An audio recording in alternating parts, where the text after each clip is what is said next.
Assalamualaikum warahmatullahi wabarakatuh. Kita bertemu kembali dalam materi matematika umum. Hari ini kita akan mempelajari tentang statistik. KD yang akan kita pelajari yaitu menentukan dan menganalisis ukuran pemusatan dan penyebaran data yang disajikan dalam bentuk tabel distribusi, frekuensi, dan histogram.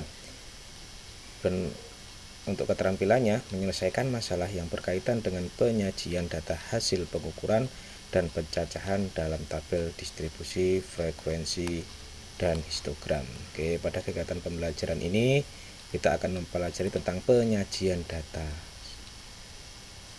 Setelah kegiatan pelajaran ini, diharapkan kalian dapat menyajikan data dengan menggunakan berbagai diagram, tabel distributif frekuensi, histogram, serta dapat menggunakannya untuk menyelesaikan masalah terkait statistik. Nanti banyak sekali cara penyajian data. Uraian materi: ketika seseorang peneliti ingin mengetahui kondisi suatu hal, tidak jarang peneliti harus mengumpulkan data terlebih dahulu. Sebagai contoh, seorang peneliti ingin mengetahui kondisi jumlah penduduk Indonesia selama 20 tahun sebelumnya. Dengan demikian, peneliti dapat mengumpulkan data jumlah penduduk Indonesia setiap tahunnya, kemudian dapat mendapatkan informasi yang berguna mengenai jumlah penduduk, dan bahkan dapat memprediksi keadaan jumlah penduduk Indonesia di tahun-tahun mendatang. Penyajian data yang baik dan benar tentunya sangat bermanfaat untuk memberi gambaran yang sistematis tentang peristiwa-peristiwa yang merupakan hasil penelitian, observasi. Data lebih cepat dimengerti, memudahkan dalam membuat analisis data, dan pengambilan keputusan atau kesimpulan lebih tepat, cepat, dan akurat. Oke, nah ini di SMP pastinya kalian sudah mempelajari bentuk-bentuk penyajian data dalam bentuk diagram. Banyak macamnya, ada diagram garis, diagram batang, diagram lingkaran, dan lainnya. Nah, mari kita ulas kembali materi di SMP, ingat-ingat kembali supaya mudah untuk memahami materi selanjutnya. Oke, yang pertama adalah diagram garis. Nah, penyajian data dalam bentuk diagram, yang pertama diagram garis. Namanya aja diagram garis, pastinya berbentuk garis-garis. Diagram garis digunakan untuk menyajikan perkembangan data statistik yang kontinu. Nah, kontinu itu artinya berkesinambungan, terus-menerus. Misalnya jumlah penduduk tiap tahun di suatu wilayah, keadaan suhu badan pasien rumah sakit tiap jam, omset penjualan barang di suatu toko. Pada diagram garis, nah ini koordinat kartesius ya, sumbu X itu horizontal yang mendatar, biasanya menyatakan satuan waktu, sedangkan sumbu Y atau yang vertikal yang tegak biasanya menyatakan frekuensi. Nah, ini langsung pada contohnya. Hasil penjualan komputer di toko Planet Komputer pada periode Januari-Juli ya 2019 ditunjukkan pada tabel di bawah ini. Nah, ini toko komputer melakukan penjualan komputer pada periode Januari-Juli, kemudian dilakukan pendataan. Nah, hasil penjualan komputer pada periode Januari-Juli 2019 dalam bentuk tabel seperti ini. Bulan. Nah, Januari, Februari, Maret, April, Mei, Juni, Juli. Kan ini tadi Januari sampai Juli. Pada bulan Januari jumlah penjualan 10 unit, Februari 15 unit, Maret 30 unit, April 35, Mei 25, Juni 45, dan Juli 60. Nah, dari tabel dalam bentuk data ini dapat ditunjukkan dalam diagram garis tunggal. Nah, inilah yang disebut dengan diagram garis. Tadi di sini dijelaskan pada diagram garis sumbu X biasanya menyatakan satuan dan sumbu Y menyatakan frekuensi banyaknya. Nah, satuannya bulan Januari banyaknya 10, Februari nah ini 15, Maret 30, April 35, Mei 25, Juni 45, dan Juli 60. Nah, inilah yang disebut diagram garis. Grafik garis berganda, multiple line chart. Nah, ini ya. Grafik yang terdiri dari beberapa garis untuk menggambarkan perkembangan beberapa hal atau kejadian sekaligus. Ini namanya diagram garis. Ini diagram garis yang tunggal ini ya. Ini yang nah, contoh 2. Nah, ini berganda, maksudnya grafik terdiri beberapa garis. Nah, contohnya Januari, jenis barang A 25, misalkan sebuah toko melati, hasil penjualan barang A dan B di toko melati. Toko melati ada menjual dua barang, yaitu jenis A dan jenis B, periode Januari sampai Juni sama. Barang A pada bulan Januari 25, barang B 10, Februari 40 dan 15, Maret 45 dan 35, April 10 dan 25, Mei 50 dan 40, Juni 45 dan 60. Nah, data tersebut dapat ditunjukkan dalam diagram garis berganda. Tadi kan hanya komputer saja. Ini barang, kalau toko melati ada 2. Nah, anggaplah yang biru ini adalah jenis barang A. Jenis barang A pada bulan Januari ini 25. Pada barang B yaitu 10.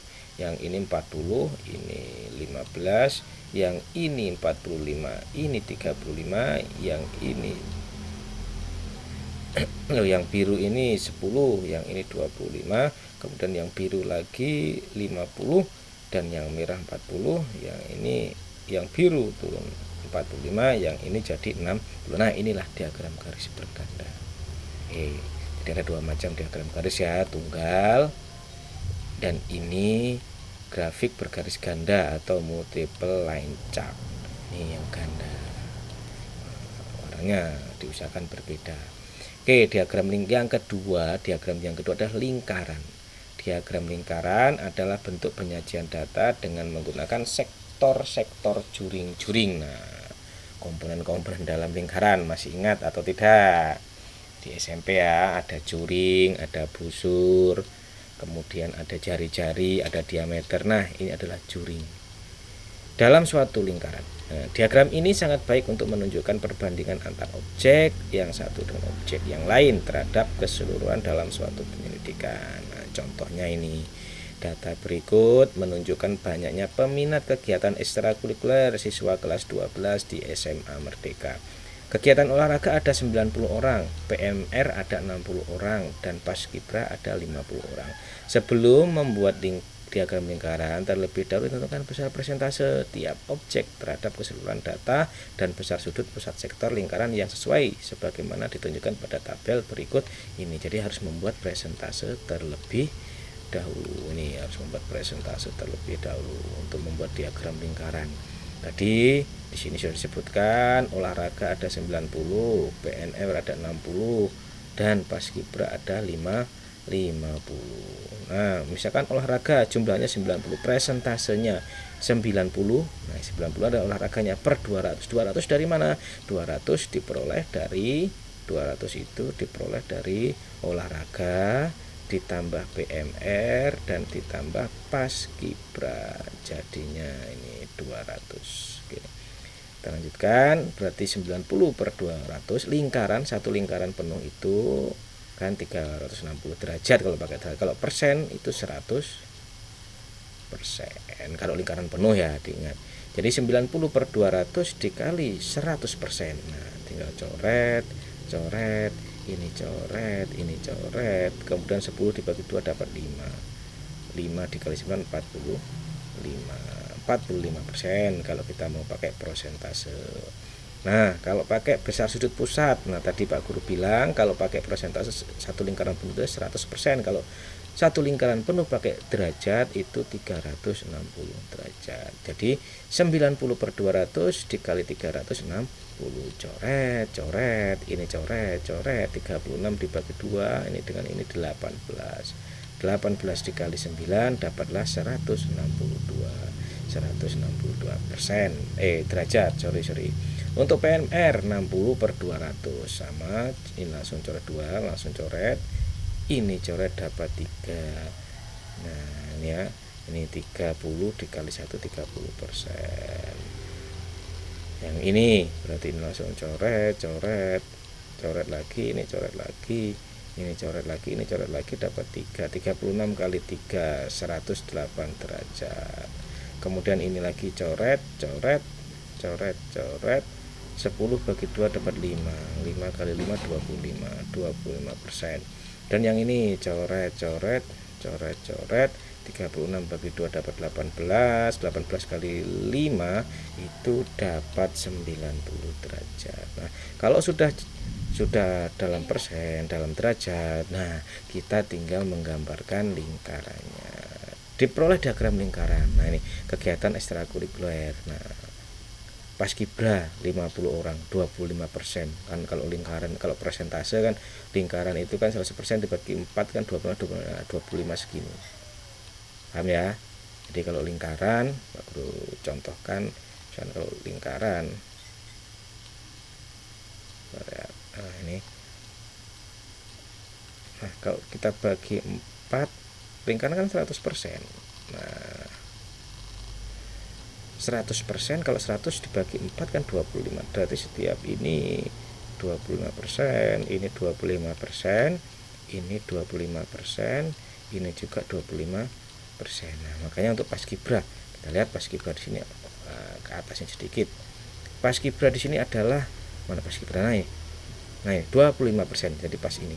Pas yang warna hijau ini paskibra. Kemudian PMR 30. Ya naik sedikit lah, dari setengah ini naik sedikit 30, dan sisanya itu udah olahraga. Ini adalah diagram lingkaran. Jadi kalau mau bikin diagram lingkaran, bikin dulu persentasenya atau pakai derajatnya. Oke, lanjut ya. Yang ketiga, diagram batang. Itu diagram garis, diagram lingkaran, dan yang ketiga adalah diagram batang. Diagram batang adalah penyajian data dengan menggunakan persegi panjang dengan arah vertikal atau horizontal. Boleh tegak, boleh juga mendatar horizontal. Perhatikan di sini tadi sudah ada 3 ya. Sudah ada diagram garis, kemudian ada garis tunggal, garis ganda, kemudian diagram lingkaran. Dan ini diagram batang. Ya. Horizontal itu yang data, yang sumbu X, vertikal itu yang sumbu Y. Tinggi setiap persegi panjang atau batang sesuai dengan jumlah data masing-masing objek. Contoh Pak Guru kasih contoh dulu ya. Tabel berikut menunjukkan banyaknya siswa di kota A menurut tingkat sekolah pada tahun 2019. Misalkan di suatu kabupaten, sebuah kabupaten, SD jumlah siswanya 1562, SMP 1019, SMA 818, dan STM 432. Data tersebut ditunjukkan dalam diagram batang seperti gambar berikut. Nah, tadi yang sumbu X itu biasa menyatakan satuannya SD, SMP, SMA, STM. Nah, untuk yang sumbu Y itu menyatakan frekuensinya, jumlahnya. SD ya. SD tadi 1562. Nah, sebutkan. Enggaklah di sini. Kemudian SMP 1019, naik sedikit ini. SMA 818, naik sedikit, sini nggak pas garis. STM 430, naik sedikit. Nah, ini namanya diagram batang. Dari jenis diagram di atas paling sering kita jumpai dalam kehidupan sehari-hari. Jadi garis, lingkaran, dan batang itu paling sering kita jumpai dalam kehidupan sehari-hari. Kalau kita masuk ke dalam kantor, kita lihat, wah pasti ada diagram garis, ada diagram batang, diagram lingkaran. Selain penyajian data dengan diagram di atas, juga ada diagram lainnya seperti diagram batang daun atau stem and leaf plot, diagram kotak garis, diagram pencar, dan piktogram. Diagram-diagram di atas umumnya digunakan untuk menyajikan data yang variasi jenis datanya sedikit atau jumlah datanya sedikit. Bagaimana kalau variasi jenis datanya sudah banyak atau data yang diolah dalam jumlah besar? Nah, untuk keperluan penyajian data yang jumlah besar, maka pada bagian ini kalian harus mempelajari penyajian data dalam bentuk distribusi frekuensi dan memvisualisasikan ke dalam bentuk grafik, histogram, poligon, frekuensi, dan oke. Jadi kalau masih jumlahnya sedikit, kita bisa pakai diagram garis, diagram batang, dan diagram lingkar. Nah, kalau jumlahnya yang banyak bagaimana? Ternyata untuk yang jumlahnya banyak, mau tidak mau, suka tidak suka, kalian harus mempelajari distribusi frekuensi dan cara memvisualisasikan dalam bentuk grafik, histogram, poligon, frekuensi, dan oke.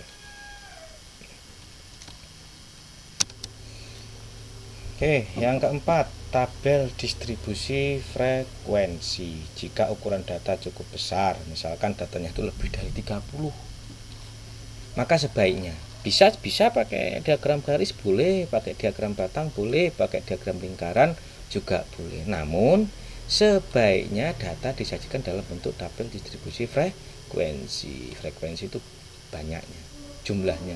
Tabel distribusi frekuensi dibedakan jadi dua, yaitu tabel distribusi frekuensi tunggal dan tabel distribusi frekuensi kelompok. Tunggal itu sendiri, kelompok itu ya pakai rentang biasanya. Nah, ini contoh. Berikut ini adalah berat badan 40 siswa SD Merdeka dalam kilogram. 32, 35, 37, 33, 34, 33, 32, 36, 37, 35 dan seterusnya. Ini 1 2 3 4 8 9 10 1 2 3 pas 40.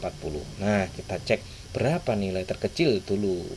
Kita tentukan berat badan terkecil sampai terbesar. 32, 33, 34, 36, 37, 38. Kita cek satu persatu.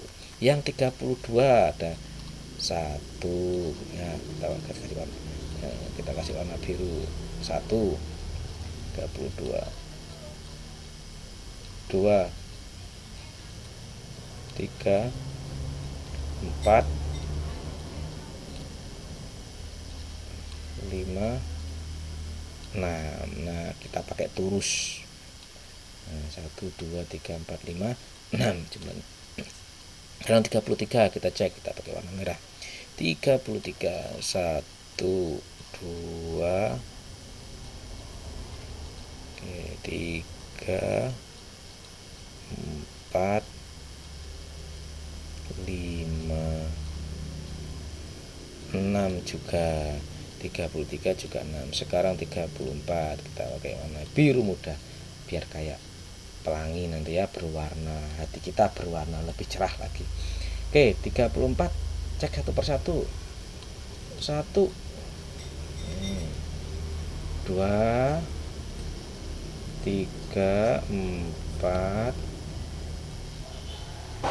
5, 6. Ada lagi nggak? 6. Bentar. 1. Oh, ini 7, ada yang tertinggal. 7 ya. Sekarang 35 kita pakai warna ini. 35 kita hitung. 1, 2, 3, 4, 5. Oke, 5. Cocok toh? Cocok lah. 36 ada 9, kita hitung. 36 ada 9, kita pakai warna kuning. 36.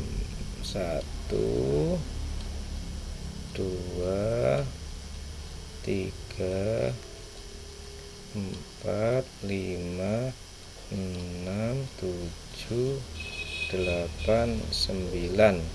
Ada 9. Sekarang 37 kita pakai warna pink. Pink apa? Sorry, warna ungu. 37. 1,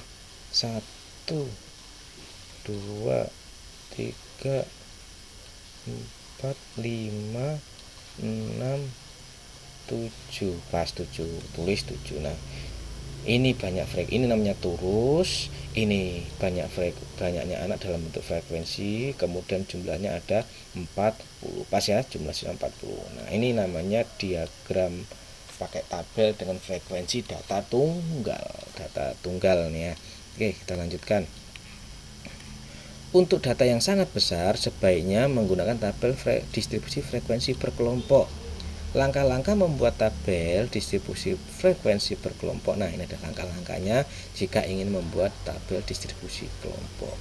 Tentukan jangkauan data. Jangkauan data yaitu dalam bentuk datum terbesar dikurangi datum terkecil. Oke, jangkauan X-max dikurangi X-min, data tertinggi dikurangi data terendah. Tentukan banyaknya kelas interval dengan aturan Strut, pakai aturannya Strut dengan rumus K sama dengan atau interval sama 1 ditambah 3,3 log N. K bilangan bulat dan N banyaknya data. Yang C, tentukan panjang kelas interval dengan rumus panjang kelas intervalnya ya panjang jangkauan dibagi banyaknya kelas. Tentukan batas kelas interval, batas bawah dan batas atas. Batas bawah kelas pertama dapat diambil sama dengan nilai datum terkecil dan nilai yang lebih kecil dari datum terkecil. Tentukan yang kelima, tentukan frekuensi dari setiap kelas interval dengan terlebih dahulu menentukan turusnya. Jadi turusnya yang seperti tadi yang garis-garis itu ya. Oke, dan 5 langkah tadi ya. Sekarang contoh. Hasil nilai tes matematika 30 siswa kelas 11 IPA SMA sebagai berikut. Nih, ada 30 nilai ya. Nah, sajikan dalam tabel distributif frekuensi. Jawab. Dari kumpulan data di atas, datum terbesar data ya, datum itu data yang terbesar adalah 88 ini, 88. Dan yang terkecil adalah 30. Jadi dalam data ini kalian cari dulu nilai yang terbesar dan nilai terkecil. Ini untuk mencari jangkauan. Sebagaimana langkah di bawah ini, tentukan jangkauan data atau J, yaitu datum terbesar dikurangi datum terkecil. J X-max dikurangi X-min. Nah ini jadi nilai terbesar dikurangi nilai terkecil, 88 dikurangi 50 sama dengan 58. Nah berarti jangkauannya itu 58. Banyak kelas interval. Nah ini banyak kelas interval di sini. 1 ditambah 3,3 log N. N itu adalah banyaknya data. Nah 1 ditambah 3,3 log 10 sama dengan 1 ditambah 3,3 log 30. Log 30 itu nilainya 1, kisaran 1,477. 1 ditambah ini dikali 3,3 dikali 1,477 dapatlah 1 ditambah 4,874. Jika ditambahkan dapatlah 5,874 atau mendekati 6. Kalau sudah ketemu banyak intervalnya berarti kelasnya ada 6 nanti. Nah sekarang panjang kelasnya jangkauan dibagi interval, 58 dibagi 6 dapatlah 9,67. Bulatkan dapatnya 10. Batas bawah kelas yang pertama diisi. Batas bawah kelas pertama adalah datum terkecil. Data terkecilnya berapa? 30. Tetapi tidak harus, dapat juga dengan bilangan lain. Misalnya batas bawah kelas interval pertama digunakan datum terkecil 30, sehingga batas atas kelas interval pertama sama dengan 30 ditambah P itu panjang intervalnya dikurangi 1. 30, nah ini semua ada rumusnya nanti ya. 30 ditambah 10 dikurangi 1 sama dengan 39. 10 adalah panjang kelas, ini 10-nya panjang kelas interval. Oke, ini ya. Jadi langkah-langkahnya sudah, cari nilai tertinggi dan nilai terbesar, kemudian panjang kelas interval, panjang kelasnya ada 6, panjang interval kelasnya dan batas bawahnya. Bisa juga pakai datum terkecil atau angka yang lain.